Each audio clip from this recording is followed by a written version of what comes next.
വിശുദ്ധ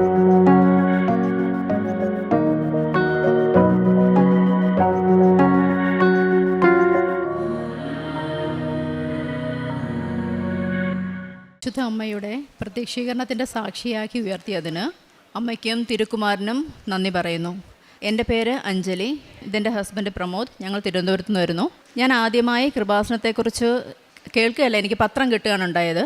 അത് ഞാനൊരു പാർലർ നടത്തുന്നുണ്ടായിരുന്നു. അവിടെ എനിക്ക് ഒരു കുട്ടി കൊണ്ട് തരികയും, പക്ഷേ ഞാനതൊരു വിശ്വാസമില്ലാത്തതുകൊണ്ട് ഞാനത് വാങ്ങി, വന്നിച്ചില്ലെങ്കിലും നിന്ദിക്കരുതെന്ന് കരുതി ഞാനത് വാങ്ങി സൂക്ഷിച്ചു വെച്ചു. പക്ഷേ ഞാനത് വായിച്ചു നോക്കാനോ ഒന്നും പോയില്ല. അങ്ങനെ കുറേ നാൾ കഴിഞ്ഞ് എൻ്റെ അമ്മ ഡയാലിസിസിലേക്ക് വരികയും അങ്ങനെ ഞാനെൻ്റെ പാർലർ ക്ലോസ് ചെയ്യേണ്ടി വന്നു. അമ്മ എൻ്റെ കൂടെയായിരുന്നു ശുശ്രൂഷകൾക്കൊക്കെ ആയിട്ട്. അങ്ങനെ അപ്പോൾ ആ സമയത്ത് എൻ്റെ ഒരു അയൽവാസിയായ കുട്ടിയും എനിക്ക് കൃപാസനം പത്രം കൊണ്ടു തരികയും, പക്ഷേ ഞാൻ അപ്പോഴും വായിച്ചില്ല. പക്ഷേ ഞാൻ വാങ്ങി എൻ്റെ പൂജാമുറിയിൽ കൊണ്ടുവച്ചു. പക്ഷേ അമ്മ ആ മാസം തന്നെ ആ വർഷം 2019 അമ്മയും അച്ഛനും 2 മാസത്തെ വ്യത്യാസത്തിലും മരിച്ചു പോവുകയും, അവരുടെ മരണത്തെ തുടർന്ന് എനിക്കൊരു ഇൻസെക്യൂരിറ്റി ഫീലിംഗ് തോന്നി. ഒരു ആരുമില്ലല്ലോ എന്നുള്ള തോന്നലും അതിലുപരി ഒരു മരണഭയമായിരുന്നു എനിക്ക്. കാരണം രാത്രി എനിക്ക് ഉറക്കമില്ല. കാരണം എനിക്ക് പിന്നീടുള്ളത് എൻ്റെ ഹസ്ബൻഡും മകനും മാത്രമാണ്. അപ്പോൾ രാത്രിയിൽ എന്താണെന്ന് വെച്ചാൽ ഞാനിങ്ങനെ എണീറ്റിട്ട് ഇവർക്ക് ശ്വാസമുണ്ടോ ജീവനുണ്ടോ ഇങ്ങനെ നോക്കി നടക്കുകയാണ് രാത്രിയിലും മൊത്തം. എനിക്ക് ഉറക്കമില്ല. അപ്പോൾ അങ്ങനെ ഒരു ദിവസം എനിക്കൊരു പനി വരികയും, ഞാൻ ആ സമയത്ത് എപ്പോഴും എനിക്ക് പാട്ട് കേൾക്കുകയോ അല്ലെങ്കിൽ യൂട്യൂബിൽ എന്തെങ്കിലും കാണുകയോ ചെയ്യും വെറുതെ ഇരിക്കുമ്പോൾ. അപ്പോൾ എനിക്ക് തലവേദന കാരണം എനിക്ക് യൂട്യൂബ് നോക്കാൻ കഴിയാതെ വരികയും, ഈ കൃപാസനം പത്രത്തെക്കുറിച്ച് എനിക്ക് ഓർമ്മ വരികയും ഞാൻ അതെടുത്ത് വായിക്കുകയും ചെയ്തു. ആ വായിച്ചപ്പോൾ എനിക്ക് ഏറ്റവും വലിയ വിഷമം ഉണ്ടായത്, ഇതെനിക്കൊന്ന് പറഞ്ഞു തന്ന് എൻ്റെ കയ്യിൽ ഏൽപ്പിച്ചിരുന്നുവെങ്കിൽ, കാരണം ഇങ്ങനൊരു അനുഭവ സാക്ഷ്യങ്ങൾ അല്ലെങ്കിൽ രോഗസൗഖ്യം കിട്ടിയതിനെക്കുറിച്ചൊക്കെ പറഞ്ഞ് ഈ പത്രത്തെക്കുറിച്ച് എൻ്റെ തന്നിരുന്നുവെങ്കിൽ എൻ്റെ അമ്മയ്ക്ക് വേണ്ടിയിട്ട് എനിക്കിവിടെ വന്ന് ഉടമ്പടി എടുക്കാമായിരുന്നുവെന്നും, അമ്മ ഇപ്പോഴും ആരോഗ്യത്തോടെ ജീവനോടെ ഞങ്ങളുടെ കൂടെ ഉണ്ടാകുമായിരുന്നുവെന്നുണ്ടായിരുന്ന ഒരു വിഷമം എൻ്റെ മനസ്സിലുണ്ടായി. കാരണം അമ്മയ്ക്ക് അന്ന് മരിക്കുമ്പോൾ 64 വയസ്സ് മാത്രമേ ഉള്ളൂ, അച്ഛനും. അതിനുശേഷം ഞാൻ ഒരു ദിവസം എൻ്റെ ഹസ്ബൻഡ് ഒരു ദിവസം രാത്രി ഞാൻ ഉറങ്ങുമ്പോൾ പ്രാർത്ഥിച്ചിട്ടാണ് കിടക്കാറുള്ളത്. അന്ന് ഞാൻ കിടന്നപ്പോൾ അന്ന് സമർപ്പിച്ച് പ്രാർത്ഥിച്ചാണ് കിടന്നത്. മാതാവേ, എൻ്റെ കുടുംബത്തെയും എൻ്റെ ഭവനത്തെയും സമർപ്പിച്ച് പ്രാർത്ഥിക്കുന്നു. ഞങ്ങൾക്കൊരു സംരക്ഷണ വലയം അവിടുന്ന് തിരുകുമാരനും തീർത്ത് തരണമെന്ന് പ്രാർത്ഥിച്ചാണ് കിടക്കുന്നത്. അങ്ങനെ ഞങ്ങൾ ഉറങ്ങി. രാവിലെ പിറ്റേന്ന് ഉച്ചഭക്ഷണം കഴിക്കുന്ന സമയത്ത് ഹസ്ബൻഡ് ഇങ്ങനെ കഴിക്കുമ്പോൾ ഞങ്ങളിങ്ങനെ തമാശയൊക്കെ പറഞ്ഞായിരിക്കും. ആ സമയത്ത് ഒന്ന് ചുമച്ച് ഞാൻ നോക്കുമ്പം സൈഡിലേക്ക് ഇങ്ങനെ വീഴുകയാണ് ചെയ്യുന്നത്. അപ്പം ഞാൻ ഓർത്തി മോനോട് തമാശ കാണിച്ചിട്ട് അങ്ങനെ തമാശ കാണിക്കുകയാണെന്നാണ് ആദ്യം കരുതിയത്. പക്ഷേ ആ ടേബിളിലുണ്ടായിരുന്ന എൻ്റെ ആ കറി വെച്ചിരുന്ന ബൗളും കഴിച്ചിരുന്ന പാത്രങ്ങളും ഒക്കെ ആയിട്ട് താഴേക്ക് വീഴുകയാണ്. ഈ പാത്രങ്ങളൊക്കെ പൊട്ടി. അപ്പോഴും പെട്ടെന്ന് ഞാനൊരു തമാശയാണ്, കാരണം എൻ്റെ ഈ ബൗളും എല്ലാം പൊട്ടിയതിൻ്റെ ചമ്മലിൽ കിടക്കുകയാണെന്നാണ് ഞാൻ കരുതിയത്. പക്ഷേ പെട്ടെന്ന് എനിക്ക് തോന്നി ഇത്രയും സമയം ഇങ്ങനെ കിടക്കുമോ എന്ന് കരുതിയിട്ട് ഞാൻ പെട്ടെന്ന് നിലവിളിക്കുകയും, +1 എൻ്റെ മോൻ പഠിക്കുന്നത്, അവൻ ഓടി വന്നിട്ട് അമ്മ സമാധാനിക്കുമെന്ന് പറയുകയും, പക്ഷേ ഇത്രയും വെയിറ്റുള്ള ഒരാളെ ഞങ്ങൾക്ക് എടുക്കാൻ പറ്റില്ലല്ലോ. അപ്പം ഞാൻ അവനോട് പറഞ്ഞു, അടുത്ത വീട്ടിലെ ചേട്ടനെയൊക്കെ പോയി വിളിക്കും മോനെ എന്ന് പറഞ്ഞു. പക്ഷേ ആ സമയം എങ്ങനെയാണോ വീണത് അതേപോലെ തിരിച്ച് കസേരയിലേക്ക് കയറിയിരിക്കുക ഹസ്ബൻഡ്.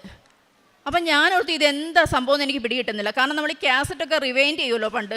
ആ റിവൈൻഡ് ചെയ്യുമ്പോൾ നമ്മൾ ബാക്കിലോട്ട് അടിക്കുമ്പോൾ പോകുന്ന പോലെ എങ്ങനെ വീണോ പിടിച്ചൊന്നും അല്ല എണീക്കുന്നത്, അതേപോലെ കയറിയിരിക്കുക. അപ്പം ഞങ്ങളിങ്ങനെ അന്തിച്ച് നോക്കുന്ന കണ്ടിട്ട് ഹസ്ബൻഡ് ഇതൊന്നും അറിയുന്നില്ല, വീണതൊന്നും അറിയുന്നില്ല. അപ്പം ഞങ്ങളുടെ നോട്ടം കണ്ടിട്ട് ചോദിച്ചു, എന്ത് പറ്റി, കഴിക്കുന്നില്ലേ എന്ന് ചോദിച്ചു. അപ്പം ഞാനും മോനും പറഞ്ഞു, ഇതെന്താ കാണിച്ചത്, ഇങ്ങനെ വീണതൊന്നും അറിഞ്ഞില്ലേ, എവിടെ വീണു എന്നൊക്കെ ഒന്നും അറിയാതെ ചോദിക്കുകയാണ്. അപ്പം ഇങ്ങനെ ഞാൻ കാണിച്ചതേ കണ്ടില്ലേ പാത്രങ്ങളൊക്കെ പൊട്ടിക്കിടക്കുന്നത്. അപ്പോൾ അത് വേണേൽ തറച്ച് കയറാം, കാരണം ചെവിയുടെ കാതിൻ്റെ സൈഡിലോട്ടൊക്കെയാണ് ഇതിൻ്റെ ചില്ല് കിടക്കുന്നത്. അപ്പോൾ എനിക്ക് ഭയങ്കര വിഷമമായി. കാരണം ഞാൻ അമ്മയും അച്ഛനും മരിച്ചുവെങ്കിലും മരിച്ച് വീഴുന്നൊന്നും ഞാൻ കണ്ടിട്ടില്ല, മരിച്ചു കഴിഞ്ഞാണ് അവിടെ പോകുന്നത്. അപ്പോൾ എന്തായാലും എൻ്റെ മുന്നിൽ ഇങ്ങനെ വീണപ്പോൾ അതും ഹസ്ബൻഡ്, അതെല്ലാവർക്കും അത് ഊഹിക്കാം. എനിക്കത് അതിപ്പോൾ എനിക്ക് പറ്റുന്നില്ല എനിക്ക് പറയാൻ എൻ്റെ ആ അവസ്ഥ. അപ്പോൾ അന്ന് വൈകിട്ട് ഞങ്ങൾ അവിടെയുള്ളൊരു പള്ളിയിൽ പോയി, അതായത് തിരുവനന്തപുരം വെട്ടുകാടെന്ന് പറയും. ആ പള്ളിയിൽ പോയി ഞങ്ങളന്ന് പ്രാർത്ഥിച്ച് തിരിച്ചു വന്നു. ഹസ്ബൻഡ് ചേട്ടനെ വിളിച്ചു. അപ്പോൾ പിറ്റേന്ന് ഹോസ്പിറ്റലിൽ ചെല്ലാൻ പറഞ്ഞു. ഞങ്ങളവിടെ പോവുകയും എല്ലാ ടെസ്റ്റുകളും നടത്തി. ആ സമയം ഞാൻ അവിടെ നിന്ന് പ്രാർത്ഥിച്ചു, മാതാവേ ഒരു കുഴപ്പവും ഉണ്ടാവരുതേ എന്ന് പ്രാർത്ഥിച്ചു. കാരണം ഹസ്ബൻഡിൻ്റെ അമ്മയുടെ വഴി ഹാർട്ട് അറ്റാക്ക് ഉണ്ടാവുകയും അങ്ങനെയൊക്കെ ഒരു പാരമ്പര്യമുള്ളതായിട്ട് എപ്പോഴും ഇവർ പറയാറുണ്ട്. അപ്പോൾ ഞാൻ എൻ്റെ ജപമാല, എനിക്ക് കൊന്ത ചൊല്ലാനൊന്നും എനിക്ക് അറിയില്ല, കൊന്തയുടെ പ്രാധാന്യം ഒന്നും അറിയില്ലെങ്കിലും ആ ഒരു കൊന്ത എൻ്റെ കയ്യിലുണ്ട്, അത് മുറുകെ പിടിച്ച് ഞാൻ അവിടെ നിന്ന് പ്രാർത്ഥിച്ചു. ഒരു കുഴപ്പവും ഉണ്ടാവരുതേന്ന്. അങ്ങനെ തന്നെ റിസൾട്ട് വന്നപ്പോൾ ഒരു കുഴപ്പം ഉണ്ടായില്ല, നല്ല പൂർണ്ണ ആരോഗ്യമാണെന്ന് പറഞ്ഞു. ഞങ്ങൾ തിരികെ പോയിരുന്നു. പിന്നീട് ഞാൻ ഈ പത്രം വായിച്ചെങ്കിലും വിശ്വാസത്തിലോട്ട് വീണ്ടും വരുന്നില്ല. പക്ഷേ ഈ ടോക്കുകൾ ഞാൻ കേൾക്കുന്നുണ്ട്. അപ്പം ഈ പത്രം വായിച്ചതിന് ശേഷം ഞാൻ അച്ഛൻ്റെ ടോക്ക് കേൾക്കാൻ തുടങ്ങുന്നത്. ടോക്ക് കേട്ട് തുടങ്ങിയപ്പോഴാണ് ഞാൻ കൂടുതലും ഈശോയിലേക്ക് അടുക്കുകയായിരുന്നു. കാരണം എനിക്ക് പണ്ടേ മുതൽ ഈശോയെ അറിയാം. ഞാൻ ക്രിസ്ത്യൻ സ്കൂളുകളിലും കോളേജുകളിലും പഠിച്ചിരുന്നതുകൊണ്ട് എനിക്ക് ഈശോയെ അറിയാം, മാതാവിനെ അറിയാം. അപ്പോൾ എനിക്ക് ഇഷ്ടമാണ് ഈശോയെക്കുറിച്ച് കേൾക്കാനും കൂടുതൽ അറിയാനായിട്ടും. വചനങ്ങളൊന്നും വായിക്കുമെങ്കിൽ എനിക്ക് അതിൻ്റെ അർത്ഥമൊന്നും അറിയില്ല. അപ്പോൾ അച്ഛൻ്റെ ടോക്കിലൂടെ ഓരോ വചനങ്ങളാണ് എക്സ്പ്ലെയിൻ ചെയ്തു തരുന്നുണ്ട് അച്ഛൻ. ആദ്യമൊക്കെ എനിക്കും വിശ്വാസം ഉണ്ടായിരുന്നില്ല. എല്ലാവരെ പോലെയും ഈ കൃപാസനത്തിൻ്റെ ഈ ചമ്മന്തി ട്രോൾ കഥകളൊക്കെ കേട്ടിരുന്നതുകൊണ്ട് ഞാൻ അതൊന്നും മൈൻഡ് ചെയ്തില്ല. അപ്പോൾ അച്ഛൻ്റെ ടോക്ക് കണ്ടപ്പോഴും ആദ്യം ഞാൻ ഓർത്ത് ഇവിടുത്തെ സാക്ഷ്യം കേട്ടപ്പോഴൊക്കെ ഇങ്ങനെ ഇതൊന്നും കള്ളത്തരാണെന്നാണ് വിചാരിച്ചത്. പക്ഷെ അങ്ങനെ ഇരിക്കുമ്പോഴാണ് ധന്യ മേരി വർഗീസിൻ്റെ സാക്ഷ്യം കേൾക്കുന്നതും AK ആൻ്റണി സാറിൻ്റെ വൈഫ് എലിസബത്ത് ആൻ്റണി മാമിൻ്റെ സാക്ഷ്യം കേൾക്കാനിടയായി. അപ്പോൾ അതാണ് എന്നെ ഉറപ്പിച്ചത് ഇത് സത്യമാണെന്നുള്ളത്. കാരണം അവരെയൊക്കെ എന്തായാലും അങ്ങനെ കള്ളം പറയാൻ വരില്ലല്ലോ എന്നുള്ള തോന്നല്. അങ്ങനെ ഞാൻ വീണ്ടും അച്ഛൻ്റെ ടോക്ക് ഒരുപാട് കേട്ടു. അന്ന് മുതൽ അച്ഛൻ്റെ ടോക്ക് എന്ന് കേട്ടു തുടങ്ങിയോ അന്ന് മുതൽ എൻ്റെ വീട്ടിൽ കൃപാസനം മാതാവിൻ്റെ ഈ ലൈവ് പ്രാർത്ഥന പാട്ടുകളും സാക്ഷ്യങ്ങളും അച്ഛൻ്റെ പ്രാർത്ഥനകളും ടോക്കും മാത്രമാണ്. അപ്പം ഞാൻ അച്ഛനെ ഒരുപാട് തെറ്റിദ്ധരിച്ചു, ഇത് ഇത്തരം കള്ളത്തരാണല്ലോ എന്നൊക്കെ. പക്ഷെ അങ്ങനെ എനിക്ക് തോന്നാനുണ്ടായൊരു കാരണം, അച്ഛൻ എവിടെ നിന്ന് പറയുമ്പോൾ നമുക്ക് ഇത്ര ഭാഗമേ അച്ഛനെ കാണാൻ പറ്റുള്ളൂ. അപ്പം അച്ഛനിങ്ങനെ ഒരു തുള്ളിയാണ് നിന്നിങ്ങനെ ഞാൻ നോക്കുമ്പോൾ പറയുന്നത്. അപ്പം ഞാൻ ഓർക്കും ഈ ദൈവവചനമൊക്കെ ഞാനത് പറഞ്ഞില്ല, പക്ഷെ അതെനിക്ക് പറയാൻ വന്നു. ഈ ദൈവവചനം ഇത്ര സീരിയസ് ആയിട്ടല്ലല്ലോ പറയുന്നത് എനിക്ക് തോന്നി എന്ന് പറഞ്ഞു. പക്ഷേ ഞാൻ ടോക്ക് കണ്ടിന്യൂ കേട്ടോണ്ടിരിക്കുകയാണ്. അപ്പം ഞാൻ കുറച്ച് കഴിഞ്ഞപ്പോൾ ആലോചിച്ചു, ദൈവമേ ഞാനും കിച്ചണിൽ നിൽക്കുമ്പോൾ ഇങ്ങനെയാണല്ലോ, കാല് വേദനിച്ചിട്ട് ഞാനും ഇങ്ങനെ തുള്ളാറുണ്ടല്ലോ എന്ന്. അപ്പോൾ ഞാൻ അടുത്ത നിമിഷം തന്നെ പറഞ്ഞു, കർത്താവ് എന്നോട് ക്ഷമിക്കണേ എന്ന് പറഞ്ഞു. എനിക്ക് അറിയില്ലായിരുന്നല്ലോ.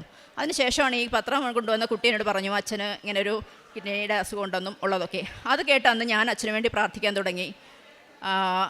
അതങ്ങനെ പിന്നെ ഇത് കണ്ടിന്യൂ ചെയ്തു. അപ്പോൾ അങ്ങനെ ഞാൻ ഹസ്ബൻഡിനോട് പറഞ്ഞു എനിക്ക് ഉടമ്പടി എടുക്കണമെന്ന് പറഞ്ഞു. പോകാമെന്ന് പറഞ്ഞു. എവിടെയും എനിക്ക് കൊണ്ടുപോകും, എല്ലാ അമ്പലങ്ങളിലാണെങ്കിലും പള്ളികൾ. ഞാനൊരു ഹിന്ദുവാണ്, അതേ പറയാൻ വിട്ടുപോയി. അപ്പോൾ എവിടെ വേണേലും എന്നെ കൊണ്ടുപോകും, എല്ലാം വാങ്ങിത്തരികയും പ്രയറിന് കൂടുകയും ഒക്കെ ചെയ്യും. അപ്പോൾ ഞാൻ പറഞ്ഞറിഞ്ഞ് എൻ്റെ ബ്രദറാണ് ആദ്യം വന്ന് ഉടമ്പടി എടുത്തു. അതിനുശേഷം എൻ്റെ പെൻഡിങ് നിൽക്കുക, എന്നെ കൊണ്ടുപോകാമെന്ന് പറയുന്നല്ലാതെ കൊണ്ടുപോകുന്നില്ല. അപ്പോൾ ഒരു ദിവസം ഹസ്ബൻഡ് കുറച്ച് ഫ്രണ്ട്സിനും എറണാകുളത്ത് കോർട്ടിൽ വരേണ്ട കാര്യം ഉണ്ടായിരുന്നു. ഹസ്ബൻഡ് അഡ്വക്കേറ്റാണ്. അപ്പം അതിൻ്റെ ആവശ്യമായിട്ട് കോർട്ടിൽ വന്നു. തിരിച്ചു വരുന്ന വഴി ഞാൻ ഈ പറഞ്ഞത് കേട്ടിട്ട് ഹസ്ബൻഡ് പറഞ്ഞു ഇങ്ങനെ ഒരു മാതാവുണ്ട്, നമുക്കിവിടെ കയറി പ്രാർത്ഥിച്ചിട്ട് പോകാം എന്ന് പറഞ്ഞ് അവരെല്ലാവരും കൂടി ഇവിടെ വൈകുന്നേരം വന്ന് തിരി കത്തിച്ച് പ്രാർത്ഥിക്കുകയും പിറ്റേന്ന് നാട്ടിൽ കൊട്ടാരക്കരയിൽ ഈ ഫ്രണ്ടിനൊരു കേസുണ്ടായിരുന്നു. ആ കേസിന് അവരവിടെ പോകുമ്പോൾ അദ്ദേഹത്തിനെതിരെ കേസ് കൊടുത്ത ആൾ വന്നിട്ട് പറയാണ് ഞാൻ ഈ കേസ് പിൻവലിക്കുകയാണെന്ന്, ഈ കേസ് വേണ്ടാന്ന്. അപ്പോൾ അവർക്കും ഭയങ്കര വിശ്വാസമായി. അപ്പോൾ എന്നെ വിളിച്ചിട്ട് പറഞ്ഞു മാതാവ് കൊള്ളാലോ, പ്രാർത്ഥിക്കണം കേട്ടോ, ഞാനും പ്രാർത്ഥിക്കുന്നുണ്ടെന്നൊക്കെ പറഞ്ഞ് അങ്ങനെ പോയി. അങ്ങനെ ഞാൻ പറഞ്ഞിട്ട് എന്നെ ഉടമ്പടി എടുക്കാൻ കൊണ്ടുവന്നു. അങ്ങനെ ഞാൻ ആദ്യമായിട്ട് ഉടമ്പടി എടുത്തു. ആദ്യത്തെ പ്രാവശ്യം പത്രം കൊടുക്കുന്നത് ഒരു വലിയ ബുദ്ധിമുട്ടായിരുന്നു, ഒരു പേടിയായിരുന്നു. ചമ്മലല്ല, എനിക്ക് പേടിയായിരുന്നു. ആരെങ്കിലും എന്തെങ്കിലും പറയുമോ അല്ലെങ്കിൽ മുഖത്തടിച്ച് പറയുന്ന പോലെയൊക്കെ പറയുമോ എന്നുള്ള പേടി. പക്ഷേ എന്നാലും ഞാനത് കൊടുത്തു. രണ്ടാമത്തെ തവണ പുതുക്കി. അപ്പോഴാണ് അച്ഛൻ്റെ ടോക്കിലൂടെ പത്രം കൊടുക്കുന്നതിൻ്റെ പ്രാധാന്യം അച്ഛൻ പറഞ്ഞു തന്നത്. അപ്പോൾ അത് ഞാൻ സീരിയസ് ആയിട്ട് എടുത്തു. സാക്ഷ്യങ്ങളിലും കേട്ട് പത്രങ്ങളെല്ലാം ഞാൻ അപ്പം തന്നെ കൊടുത്തു തീർത്തു. പക്ഷേ ഹസ്ബൻഡിന് ഭയങ്കര എതിരായിരുന്നു പത്രം കൊടുക്കുന്നതിൽ.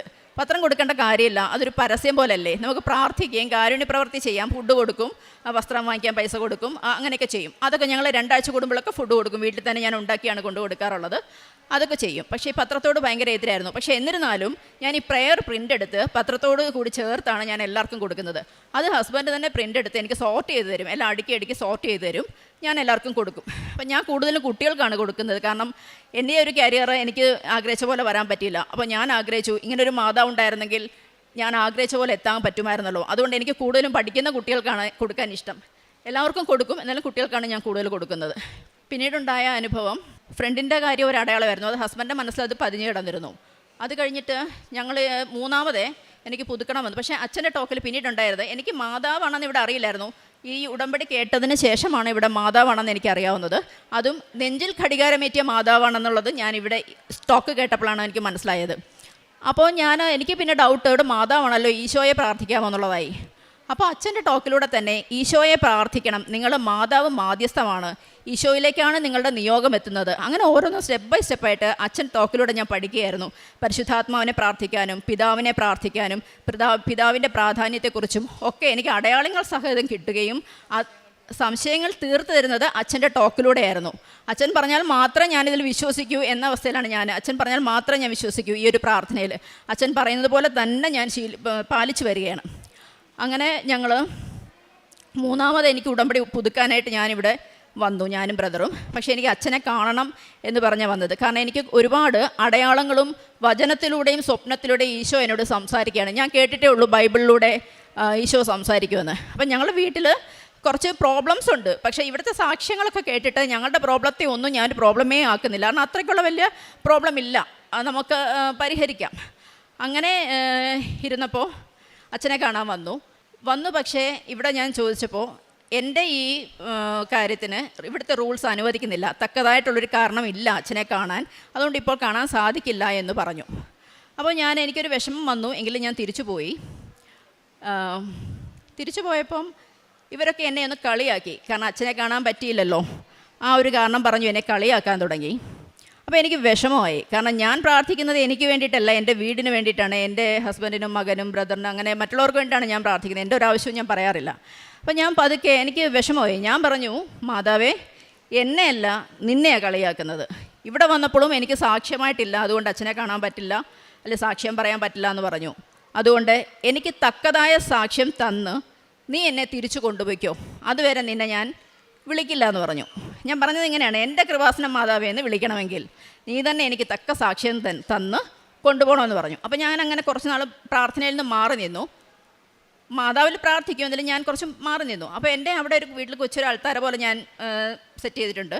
അപ്പോൾ അവിടെ ഞാനിങ്ങനെ നോക്കാതെ മൊത്തം പൊടിയടിച്ചൊക്കെ കിടക്കുകയാണ്. അപ്പോൾ എൻ്റെ മനസ്സിൽ ഭയങ്കര വിഷമമാണ്, ഇങ്ങനെ ക്ലീനായിട്ടൊക്കെ കിടക്കാത്തത് കൊണ്ട് എനിക്ക് ഭയങ്കര വിഷമം. പക്ഷേ ഞാൻ തിരിഞ്ഞു നോക്കുന്നതില്ല. പക്ഷേ അതേ സമയം തന്നെ ഹസ്ബൻഡ് അവിടെ പൂക്കൾ വെച്ച് പ്രാർത്ഥിക്കുകയും താഴെ പൂജാമുറിയിൽ പൂക്കൾ വെച്ച് പ്രാർത്ഥിക്കുകയൊക്കെ ചെയ്യുന്നുണ്ട്. അങ്ങനെ ഇരിക്കെ ഹസ്ബൻഡ് ഒരു ദിവസം ഓഫീസിൽ നിന്ന് വരികയാണ്. അതിന് മുമ്പായിട്ട് ഞാൻ ഇങ്ങനെ പ്രാർത്ഥിച്ചു, മാതാവിനെ നോക്കിയിട്ട് എനിക്ക് ഭയങ്കര വിഷമം. ഡിസംബർ 7 വന്നപ്പോൾ മാതാവിൻ്റെ ദിവസമാണല്ലോ. അപ്പോൾ അതിന് മുമ്പൊക്കെ ഞാൻ മാതാവിൻ്റെ ആ ദിവസം ആൾക്കാരെ മുല്ലപ്പൂവൊക്കെ വെച്ച് മാതാവിനെ അലങ്കരിക്കും. ഡിസംബർ 25 ഞാൻ ഈശോയ്ക്ക് ഇങ്ങനെ കേക്ക് വയ്ക്കുകയും തിരി കത്തിച്ച് പ്രാർത്ഥിക്കുകയും കൊന്ത ചൊല്ലുകയും ഞാൻ അഖണ്ഡ ജപമാലയൊക്കെ ഇതിനിടയ്ക്ക് ചൊല്ലി ഒറ്റയ്ക്ക് തന്നെ അങ്ങനെയൊക്കെ ചെയ്തു. അപ്പോൾ അതൊന്നും നടക്കാത്തതുകൊണ്ട് എനിക്ക് ഭയങ്കര വിഷമമായി. ഈ ഡിസംബർ ലാസ്റ്റാണ് എൻ്റെ മനസ്സ് ഭയങ്കര വിഷമം. അങ്ങനെ ഒരു ദിവസം ഞാൻ ടെറസിൽ പോയി തുണിയൊക്കെ വിരിച്ചിട്ട് തിരിച്ച് കയറി വന്നപ്പോൾ ഈ മാതാവിനോട്ട് എൻ്റെ നോട്ടം പോയി. അപ്പോൾ ഞാനും കരഞ്ഞു. ഞാൻ പറഞ്ഞു, മാതാവേ, ഞാനല്ലല്ലോ, ഞാൻ ഇപ്പോഴും പറയുന്നു, നീയല്ലേ എന്നെ ഇങ്ങനെ ആക്കിയത്. എൻ്റെ കൃപാസനം മാതാവെന്ന് വിളിക്കണമെങ്കിൽ നീ തന്നെ തക്ക സാക്ഷ്യം തന്ന് എന്നെ കൊണ്ടുപോകണം എന്ന് പറഞ്ഞു. പക്ഷേ അപ്പോഴും ഞാനവിടെ ക്ലീൻ ചെയ്യാനൊന്നും പോയില്ല. അപ്പം ഞാൻ എൻ്റെ വീട് പോലും അങ്ങനെ പ്രോപ്പറായിട്ട് ഒന്നും ചെയ്യാൻ എനിക്കൊരു ഉത്സാഹമില്ല ശരിക്കും പറഞ്ഞാൽ. അങ്ങനെ ഒരു ദിവസം ഓഫീസിൽ നിന്ന് ഹസ്ബൻഡ് ഭയങ്കര വിഷമിച്ച് വരുന്ന കണ്ടു. ഞാൻ ചോദിച്ചു, എന്ത് പറ്റി? ഒരു കേസുണ്ടെന്ന് പറഞ്ഞു. ഞാൻ പറഞ്ഞു, അഡ്വക്കേറ്റിന് ഒരു കേസ് വന്നപ്പോൾ എന്താ സങ്കടപ്പെടാൻ, ഇതിന് മാത്രം എന്ത് കേസാണെന്ന്. അപ്പോൾ പറയാണ്, പുള്ളിക്ക് വാദിക്കാനുള്ളതല്ല, പുള്ളിക്കൊരു കേസ് വന്നു. അത് 10 വർഷം മുമ്പ് പുള്ളിയുടെ ഒരു ക്ലയൻറ്റിന് ഒരു ലീഗൽ സഹായം ചെയ്തതിൻ്റെ ഭാഗമായിട്ട് എതിർകക്ഷികൾ ഈ ക്ലയൻറ്റിന് എതിരെ കൊടുത്ത കേസിൽ ഇദ്ദേഹത്തെയും കൂടെ പ്രതി ചേർക്കപ്പെട്ടു. സത്യം പറയാലോ, ആദ്യം ഞാനൊന്ന് ഞെട്ടിയെങ്കിലും നെക്സ്റ്റ് മൊമെൻറ്റ് ഞാൻ ഉള്ളിൽ പൊട്ടിച്ചിരിച്ചു. അതാണ് ഉണ്ടായത്. സത്യം പറയാൻ ഞാൻ ഈ ആൾക്കാരിൽ നിന്ന് മാതാവിനെ സാക്ഷ്യപ്പെടുത്തി പറയുക, അങ്ങനെ ചിരിക്കണമെങ്കിൽ, സ്വന്തം ഹസ്ബൻഡിന് ഒരു കേസ് വന്ന് ഹാജരാകണമെന്ന് കേട്ടിട്ട് ചിരിക്കണമെങ്കിൽ അത് അമ്മ മാതാവിൻ്റെ കുഞ്ഞായിരിക്കണം. അമ്മ മാതാവിൻ്റെ മകൾക്ക് മാത്രമേ കഴിയുള്ളൂ. ഞാനപ്പോഴും മാതാവിനോട് പ്രാർത്ഥിക്കും, മാതാവേ, എൻ്റെ അമ്മ മരിച്ചുപോയി, ഞാൻ ആ വീട്ടിലേക്ക് പോയിട്ടേ ഇല്ല, എന്നെ നോക്കിയിരിക്കാൻ ഒരു അമ്മയില്ല എനിക്ക്, ഇതെൻ്റെ അമ്മ വീടാണ്, എനിക്ക് ഓടി വരാൻ എനിക്കൊരു വീട് വേണം, കൃപാസനം എൻ്റെ അമ്മ വീടാണ്, എൻ്റെ അമ്മ ഞാൻ വരുമ്പോൾ ഇവിടെ എനിക്ക് നോക്കിയിരിക്കാൻ എൻ്റെ അമ്മ ഇവിടെ ഉണ്ടാകണം, അതിനെന്നെ കൊണ്ടുപോകണം, അതിന് അമ്മ എനിക്ക് വഴിയൊരുക്കിയതാണെന്ന് എൻ്റെ മനസ്സിൽ പറഞ്ഞു. എനിക്ക് ചിരി വന്നു. ഞാൻ സമാധാനിപ്പിച്ചു, കാരണം വിഷമിച്ചിരിക്കുന്ന ഒരാളെ കളിയാക്കാൻ പാടില്ലല്ലോ ആ സമയത്ത്. കുറച്ച് കഴിഞ്ഞപ്പോൾ എന്നോട് പറഞ്ഞു, പുള്ളി കുറേ എൻ്റെ ഡീറ്റെയിൽസ് എന്താണെന്ന് അറിയില്ല, ഏത് വഴിക്കാണ് ഈ കേസ് എങ്ങനെ വന്നതെന്നൊന്നും അറിയില്ല. അപ്പോൾ ഒരു ദിവസം എന്നോട് വന്നിട്ട് പറയാണ്, നമുക്ക് മാതാവിൻ്റെ അടുത്ത് പോകണം, ഒരു തിരി കത്തിച്ച് പ്രാർത്ഥിക്കണം. അപ്പോൾ പിന്നെ ഞാനോർത്തു, പത്രം കൊടുക്കേണ്ടി വരുമല്ലോ, അത് ഇഷ്ടമില്ലാത്ത ആളാണ്. ഞാൻ പറഞ്ഞു, എന്തെങ്കിലും കാര്യം സാധിക്കാനാണെങ്കിൽ നമുക്ക് ഇവിടെ ഏതെങ്കിലും ഗ്രോട്ടോയിൽ പോയി തിരി കത്തിക്കാം. അല്ല, എനിക്ക് നിൻ്റെ മാതാവിൻ്റെ അടുത്ത് തന്നെ പോകണം, നമുക്കൊരുമിച്ച് പോകണം. ഒരിക്കൽ ഞാനിവിടെ വന്ന സമയത്ത് എന്നെ ഹസ്ബൻഡ് കൊണ്ടുവരണമെന്നായിരുന്നു എൻ്റെ ഒരു ആഗ്രഹം. കാരണം അന്ന് ഞാൻ കുറച്ച് മുമ്പ് പറഞ്ഞതിനകത്ത് എനിക്ക് കുറേ അനുഭവങ്ങൾ, അതായത് മാതാവിൻ്റെ പ്രസൻസ് ഉൾപ്പെടെ എന്നിൽ കിട്ടിയ അനുഭവങ്ങളായിരുന്നു. അപ്പം പുറത്തുനിന്ന് കാണുന്ന ഏതൊരാൾക്കും അത് ഭക്തി മൂത്ത് ഭ്രാന്തായതാണെന്ന് മാത്രമേ വിചാരിക്കുകയുള്ളൂ.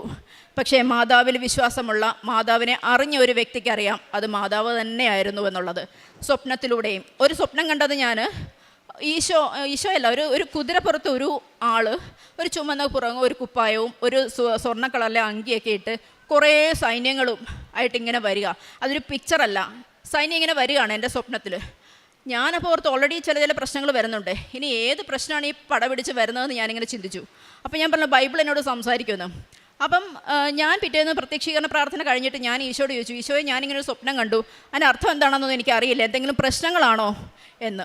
ഞാൻ എന്നിട്ട് ആ ബൈബിള് തുറന്നൊരു വചനം കിട്ടിയത് ഇങ്ങനെയായിരുന്നു: സൈന്യങ്ങളുടെ രാജാവായ കർത്താവ് നിനക്ക് വേണ്ടി പോരാടും. അങ്ങനെ ഒരു മീനിങ്ങാണ് എനിക്ക് കറക്റ്റ്, എനിക്ക് ഓർമ്മയില്ല, അങ്ങനെ ഒരു വചനമാണ് എനിക്ക് കിട്ടിയത്. പിന്നീട് മാതാവിനെ ഞാൻ ചോദിച്ചു, മാതാവേ എല്ലാവർക്കും സ്വപ്നത്തിൽ വരുന്നു, എനിക്ക് സ്വപ്നത്തിൽ വരുന്നില്ലല്ലോ, എൻ്റെ ദൈവങ്ങളൊക്കെ എനിക്ക് സ്വപ്നത്തിൽ വരുന്നുണ്ട്. അങ്ങനെ ഞാൻ ചോദിച്ചപ്പോൾ എനിക്ക് നമ്മുടെ ഫ്രണ്ടിൽ 13-ാം കൗണ്ടറിലെ മാതാവിൻ്റെ അതേ മാതാവ്, ആ മാതാവിൻ്റെ ചോട്ടിൽ കിടന്ന് ഞാൻ ഉറങ്ങുന്നതായിട്ട്, അപ്പോൾ മോൻ എന്നെ പ്രയറിന് വേണ്ടിയിട്ട് വിളിക്കുകയാണ്. അതാണ് എനിക്ക് മാതാവ് മാതാവ് സ്വപ്നത്തിൽ പ്രത്യക്ഷപ്പെട്ട ഒരു സ്വപ്നം. പിന്നെ വേറൊരു സ്വപ്നം ഉണ്ടായത്, മാതാവ് സർപ്പത്തെ ചവിട്ടി നിൽക്കുന്ന മാതാവാണ് എൻ്റെ വീട്ടിൽ ഞാൻ വെച്ച് പ്രാർത്ഥിക്കുന്നത്. അപ്പോൾ എൻ്റെ വീട്ടിൽ എൻ്റെ മതിലിലൂടെ ഇങ്ങനെ പാമ്പുകൾ ഇങ്ങനെ ഇഴഞ്ഞു പോവുകയാണ്. പാമ്പുകളെന്ന് പറഞ്ഞാൽ 1-2 അല്ല, ആ മതിൽ ഭിത്തി മുഴുവനും പാമ്പ് പോവുകയാണ്. അപ്പം ഞാൻ പേടിച്ചു പോയി, ഇനി ഇതെന്താ. അപ്പം നെക്സ്റ്റ് കാണുന്നത് മാതാവിൻ്റെ മുട്ട് മുതൽ താപ്പോട്ട് മാതാവ് ഒരു സർപ്പത്തേൻ്റെ തല ചവിട്ടി പൊട്ടിക്കുന്നതായിട്ടാണ്. അപ്പോൾ അങ്ങനെ ഞാൻ കേട്ടിട്ടില്ല, ചവിട്ടി നിൽക്കുന്നവരെ കണ്ടിട്ടുള്ളൂ. അത് ഞാൻ ഗൂഗിളിലാണ് ഞാൻ നോക്കിയത് അതിൻ്റെ അർത്ഥം. അപ്പോൾ പറഞ്ഞു നെഗറ്റീവ് എനർജീസ് അല്ലെങ്കിൽ സാത്താനിക ശക്തിയെ പൊട്ടിച്ച് കളയുന്നതായിട്ടാണ് എനിക്ക് കിട്ടിയത്. അപ്പോൾ അങ്ങനെ ഒരുപാട് സ്വപ്നങ്ങളും പ്രസൻസും കിട്ടിയപ്പോൾ ആണ് ഇവർ കളിയാക്കാൻ തുടങ്ങിയത്. അപ്പോൾ അതാണ് എനിക്ക് അങ്ങനത്തെ അനുഭവങ്ങളാണ്, അല്ലാതെ എനിക്ക് രോഗസൗഖ്യം എന്ന് പറയാനായിട്ടോ അങ്ങനെ പറയാനായിട്ടുള്ള ഇതൊന്നുമല്ല, ബൈബിൾ വചനത്തിലൂടെയാണ് എനിക്ക് ഇത് കിട്ടുന്നത്. അപ്പോൾ അങ്ങനെ ഞാൻ പറഞ്ഞു നിർത്തിയത് ഹസ്ബൻഡിൻ്റെ കേസിനെ കുറിച്ചാണ്. അപ്പോൾ അങ്ങനെ ഈ 10 വർഷം മുമ്പുണ്ടായ കേസിൻ്റെ പേരിൽ ഇദ്ദേഹത്തെയും പ്രതി ചേർക്കുകയും ഡീറ്റെയിൽസ് കിട്ടിയില്ല. അങ്ങനെ ഇവിടെ വരാൻ തീരുമാനിച്ചു. അപ്പോൾ ഞങ്ങൾ ട്രെയിൻ ടിക്കറ്റ് ബുക്ക് ചെയ്തപ്പോൾ മോൻ്റെ സൗകര്യം നോക്കണം, മോൻ അന്ന് എക്സാം കാര്യങ്ങളുണ്ടോ എന്നുള്ളത് നോക്കണം. കാരണം വീട്ടിൽ ഞങ്ങൾക്കൊരു പട്ടിക്കുട്ടി വളർന്നുണ്ട്, അപ്പോൾ അതിന് ഒറ്റയ്ക്ക് ഇടാൻ പറ്റില്ല, അപ്പോൾ അതിന് വീട്ടിൽ ആൾ വേണം. അപ്പം മോൻ പറഞ്ഞു എന്ത് വന്നാലും നിങ്ങളിത് മുടക്കണ്ട, കൃപാസനത്തിൽ പൊയ്ക്കോളാൻ പറഞ്ഞു, ഞാനിത് മാനേജ് ചെയ്തോളാം എന്ന് പറഞ്ഞു. അങ്ങനെ ഞാൻ മാതാവിന് പ്രാർത്ഥിച്ചു, മാതാവേ ഈ പരീക്ഷ ഒന്നിൽ മാറ്റി വെച്ച് തരണം, അല്ലെങ്കിൽ എൻ്റെ എണ്ണം ഒന്ന് കുറച്ച് തരണമെന്ന് പറഞ്ഞു. ഇൻ്റേണൽ എക്സാം എന്തോ ആയിരുന്നു. അപ്പം കുറച്ച് മോൻ പറഞ്ഞു 2 എക്സാമേ ഉള്ളൂ, അത് ഞാൻ മാനേജ് ചെയ്തോളാം, പൊയ്ക്കോളാൻ പറഞ്ഞു. ടിക്കറ്റ് ബുക്ക് ചെയ്തപ്പോൾ ഇങ്ങനെ ഒരു തടസ്സം വന്നപ്പോൾ ഹസ്ബൻഡ് എന്നോട് ചോദിച്ചു, എന്താ നിൻ്റെ മാതാവ് വീണ്ടും ഇങ്ങനെ തടസ്സം ഇടുന്നതെന്ന്. അപ്പം ഞാൻ പറഞ്ഞു വിശ്വാസം വന്നിട്ടുണ്ടെങ്കിലും ഒരു പൊടിക്കൊരു വിശ്വാസം കൂടെ ബാക്കിയുണ്ട്. കാരണം അന്ന് രാവിലെ ഞാൻ ഈ കൃപാസനത്തിൽ വരാമെന്ന് പറഞ്ഞ നിമിഷം മുതൽ ഞാൻ അൺസബ്സ്ക്രൈബ് ചെയ്ത കൃപാസനത്തിൻ്റെ ചാനൽ വീണ്ടും സബ്സ്ക്രൈബ് ചെയ്തു, ടോക്സ് കേൾക്കാൻ തുടങ്ങി, അച്ഛൻ്റെ ടോക്സും പ്രയറും സാക്ഷ്യങ്ങളും ഒക്കെ കേൾക്കാൻ തുടങ്ങി. അപ്പോൾ അന്ന് എനിക്ക് യാദൃശ്ചികമായി പഴയൊരു സാക്ഷ്യമാണ് കേട്ടത്, നമ്മൾ മാനർമത്തെ സ്പീക്കിങ്ങിൻ്റെ പ്രൊഡ്യൂസറിൻ്റെ. അപ്പോൾ ഞാനത് ഫുള്ള് കേട്ടില്ല, അത് കളഞ്ഞു. അപ്പോൾ രാവിലെ ഓഫീസിൽ പോകാൻ ഇദ്ദേഹം റെഡി ആയി നിന്ന സമയത്ത് ഞാൻ പറഞ്ഞു പരിചയമുള്ള ഒരാളുടെ സാക്ഷ്യം കേൾപ്പിച്ച് തരാമെന്ന് പറഞ്ഞിട്ട് ഇതിട്ട് കൊടുത്തു. അപ്പോൾ ഫുള്ള് കേൾക്കട്ടെ എന്ന് എഴുതിയിട്ട് ഞാൻ ഫുള്ള് ഇട്ടപ്പോൾ ആ ആളും ആദ്യം തിരി കത്തിക്കാം പ്രാർത്ഥിക്കുന്ന രീതിയിലായിരുന്നു. അതിൽ നിന്ന് ഉടമ്പടിയിലോട്ട് വന്നതാണ് പറയുന്നത്. അപ്പം ഞാൻ പറഞ്ഞു മാതാവായിട്ട് കേൾപ്പിച്ച് തന്നാണത്, കാരണം തിരി കത്തിക്കുകയല്ല, ഉടമ്പടി എടുക്കണം എന്നാണ് മാതാവ് പറയുന്നതെന്ന് പറഞ്ഞു. ആ നിമിഷം തന്നെ പറഞ്ഞു ഉടമ്പടി എടുക്കാമെന്ന്. ഉടമ്പടി എടുക്കാമെന്ന് പറഞ്ഞ നിമിഷം മാറ്റം വന്നത് എനിക്കാണ്. അതുവരെ മടിച്ചിരുന്ന ഞാൻ, അല്ലെങ്കിൽ ഒരു ഉത്സാഹമില്ലാതിരുന്ന ഞാൻ, എൻ്റെ വീട് ഞാൻ 2 ദിവസം കൊണ്ട് മാതാവിനെ വെൽക്കം ചെയ്യാൻ ഞാൻ തന്നെ അകവും പുറവും എല്ലാം ക്ലീൻ ചെയ്ത്, മാതാവിനെ വെൽക്കം ചെയ്യാൻ ആൾക്കാരെയൊക്കെ ക്ലീൻ ചെയ്ത് എല്ലാം റെഡിയാക്കി പ്രാർത്ഥനയും തുടങ്ങി. അങ്ങനെ ഞങ്ങളിവിടെ വന്നു ഉടമ്പടി എടുക്കാനായിട്ട്. ഹസ്ബൻഡ് ഞങ്ങൾ ടോക്കൺ എടുത്തു. ഹസ്ബൻഡ് ആദ്യത്തെ ഉടമ്പടിയുണ്ട്, 11 മണിക്കത്തെ ക്ലാസ്സിലേക്ക് കയറി പോയപ്പോൾ ഒറ്റയ്ക്ക് കയറി പോയപ്പോൾ എനിക്ക് ഭയങ്കര വിഷമം തോന്നി. ഇങ്ങനെ ഒരു വിഷമത്തിൽ ഒറ്റയ്ക്കാണല്ലോ ആദ്യമായിട്ടാണ് ഇങ്ങനെയൊക്കെ പോകുന്നത്. മാതാവിനെക്കുറിച്ചും എന്നിൽ വഴി അറിയാവുന്നതേ ഉള്ളൂ, മാതാവിനെക്കുറിച്ച് കൂടുതലൊന്നും അറിയില്ല. അപ്പോൾ ഞാൻ എൻ്റെ കഴുത്തിൽ കിടന്നൊരു കൊന്ത എടുത്ത് പോക്കറ്റിൽ ഇട്ട് കൊടുത്തു. എന്നിട്ടും കയറിപ്പോയി. ഞാൻ താഴെ നിന്ന് പ്രാർത്ഥിച്ചു, മാതാവേ ഈ കേസ് ഞങ്ങൾക്ക് വേണ്ട. അമ്മ മാതാവ് എൻ്റെ ഹസ്ബൻഡിനെയും കുടുംബത്തെയും ഈ വിശ്വാസത്തിലേക്ക് എന്നെയും തിരിച്ചു കൊണ്ടുവരാനായിട്ടുള്ളൊരു വഴി വെട്ടിയത് മാത്രമാണ്, ഈ കേസിനെ വിളിക്കരുത് എന്ന് പറഞ്ഞു. എൻ്റെ നിയോഗത്തിൽ ഞാൻ വെച്ചിരുന്നതും 2ാമത്തെ നിയോഗം വെച്ചിരുന്നത് എൻ്റെ കുടുംബം ഈ വിശ്വാസത്തിലേക്ക് വരണമെന്നായിരുന്നു, ഹസ്ബൻഡും മകനും. കാരണം ഞാൻ ആദ്യത്തെ ഉടമ്പടി എടുക്കുമ്പോൾ ഇവരാരും ഉടമ്പടിയിലില്ല, പ്രാർത്ഥനയിലുമില്ല. അപ്പോൾ ഞാൻ പ്രയറിന് ഇരിക്കുമ്പോൾ രാവിലെ എണീറ്റൽ വെക്കുന്നത് മറുനാടൻ മലയാളിയാണ് ഒരാൾ, ഹസ്ബൻഡ്. മോൻ്റെ പാട്ടും കാര്യങ്ങളും ഒക്കെ. അപ്പോൾ എനിക്ക് പ്രെയറിന് ഭയങ്കര ഡിസ്റ്റർബൻസാണ്. ഞാൻ പിന്നെ അതിനിടയ്ക്ക് പറഞ്ഞ് ലാസ്റ്റ് സൗണ്ടൊക്കെ കുറയ്ക്കാൻ തുടങ്ങി. അപ്പോൾ അതുകൊണ്ട് തന്നെ രണ്ടാമത്തെ പുതുക്കലിൽ ഞാൻ വെച്ചതാണ് എൻ്റെ കുടുംബം വിശ്വാസത്തിലേക്ക് വരണം. പിന്നെ ഒന്നാമത്തേത് പരിശുദ്ധാത്മാവ് നിറയണമെന്നാണ്. വേറൊന്നും ഞാൻ ഇങ്ങനെ ഫില്ല് ചെയ്യാൻ വേണ്ടി മാത്രം ഓരോന്നായിട്ട് ഷോർട്ടായിട്ടൊക്കെ എഴുതി വിട്ടതേ ഉള്ളൂ, എനിക്കൊന്നും ഓർമ്മയില്ലത്. അങ്ങനെ ഇവിടെ വന്ന് ഉടമ്പടി എടുത്ത് എടുക്കാൻ കയറിയിട്ട് ഞാൻ താഴെ നിന്ന് പ്രാർത്ഥിച്ചു, അമ്മ മാതാവ് കൂടെ ഉണ്ടെങ്കിൽ ഒരു അടയാളം കൂടെ കൊടുക്കണേന്ന് പറഞ്ഞു. അങ്ങനെ ഞാൻ പുതുക്കാൻ വന്നതുകൊണ്ട് ഞാൻ 11:30 ക്ലാസ് കഴിഞ്ഞിട്ട് പുതുക്കി ഞാൻ ഇറങ്ങി വന്നപ്പോൾ എനിക്ക് ദാഹിക്കുന്നുണ്ടായിരുന്നു. അപ്പം ഹസ്ബൻഡിൻ്റെ ബാഗിൽ വെള്ളവും കുടിക്കാം. അപ്പോൾ ഈ ബാഗാണ്, ഈ ബാഗ് അത് വെയിറ്റ് ഉള്ളതുകൊണ്ട് അതിങ്ങ് വാങ്ങിക്കാം, കാരണം ഇവിടെ വരുമ്പോൾ ഈ വിളക്കിൽ ഒന്നും ചെയ്യേണ്ടല്ലോ, ശ്രദ്ധിച്ചില്ലെങ്കിലോ എന്ന് കരുതിയിട്ട് ഞാനപ്പോൾ ബാക്കിലേക്ക് ഇങ്ങനെ പരതി വരികയാണ്. അങ്ങനെ പരതി വന്ന് ഞാൻ ഈ സൈഡ് വരുമ്പോൾ ഉണ്ട് തിരിയൊക്കെ പിടിച്ച് മാതാവിൻ്റെ മുമ്പേ ഇങ്ങനെ നിൽക്കുകയാണ്. എനിക്ക് അപ്പോഴും ചിരി വന്നു. ഞങ്ങളെല്ലാവരും പരസ്പരം നോക്കി ചിരിച്ചു. കാരണം അങ്ങനെയൊന്നും എടുക്കുമെന്ന് ഞാൻ എൻ്റെ ജീവിതത്തിൽ വിചാരിച്ചില്ല. പത്രം കൊടുക്കാൻ തന്നെ മടിച്ച ആൾ ഇങ്ങനെ ചെയ്യുമെന്ന് വിചാരിച്ചില്ല. അതിലേറെ എനിക്കൊരു അത്ഭുതം തോന്നിയത്, ഈ കൃപാസനത്തിലെ ചൂട് നമുക്കറിയാം, ഞാൻ ഇപ്പോഴും നിന്ന് വിയർക്കുന്നുണ്ട്. അന്നത്തെ ദിവസം ചൂടെന്ന് എഴുതി കാണിച്ചാൽ വിയർക്കുന്ന ആളാണ്. ആ ഒരു ദിവസം ഞങ്ങൾ വീട്ടിലെത്തുന്നിടം വരെ ഒരു തുള്ളി വിയർപ്പ് ദേഹത്തുണ്ടായിട്ടില്ല. ആ ഷർട്ട് നനഞ്ഞിട്ടില്ല. അത് ഞാൻ ശ്രദ്ധിച്ചൊരു കാര്യമാണ്.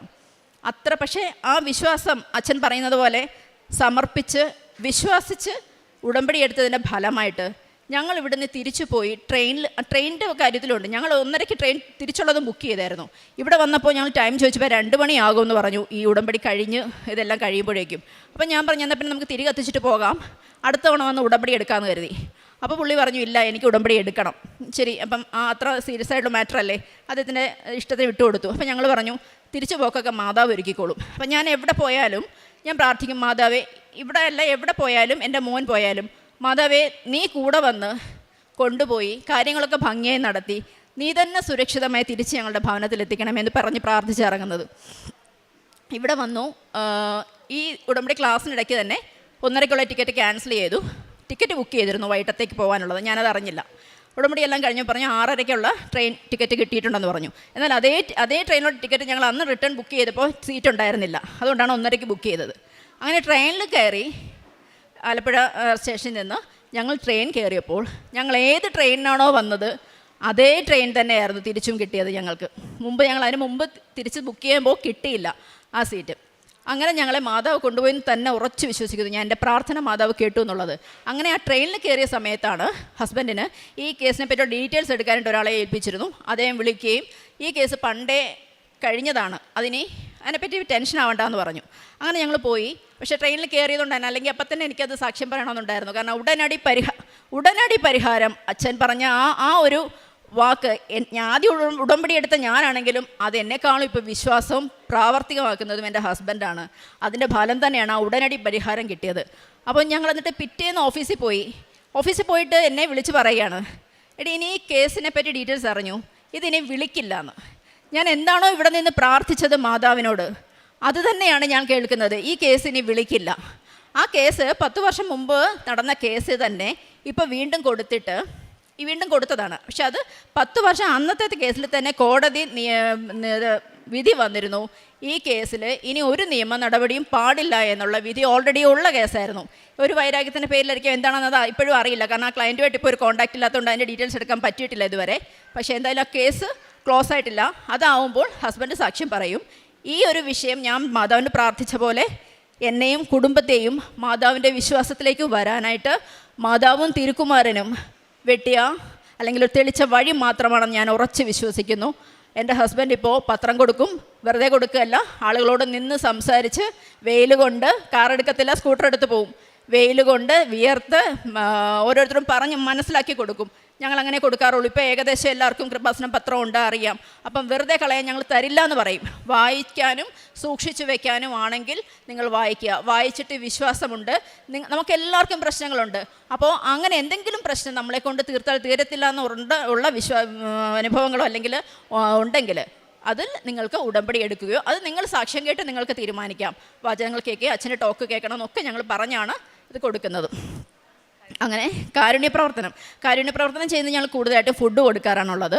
ഞങ്ങൾ ആഴ്ചയിലും 2 ആഴ്ച കൂടുമ്പോഴൊക്കെ വീട്ടിൽ തന്നെ ഫുഡ് ഉണ്ടാക്കി ബോധികയായിട്ട് 6, 7, 10 ഫുഡ് ഞങ്ങൾ വഴിയോരത്ത് രാത്രിയിലാണ്. ഞാൻ എപ്പോഴും ഞങ്ങൾ 10 മണിയാകുമ്പോഴാണ് മിക്കവാറും പോകാറുള്ളത്. കാരണം ആ സമയത്താകുമ്പോൾ ശരിക്കും ഭക്ഷണം കിട്ടാത്തവരെ കിട്ടും. അല്ലാത്തപ്പോൾ അവിടെയൊക്കെ ഇഷ്ടം പോലെ ഭക്ഷണം കൊടുക്കുന്നവരൊക്കെ ഉണ്ടല്ലോ ഇപ്പോൾ എല്ലായിടും.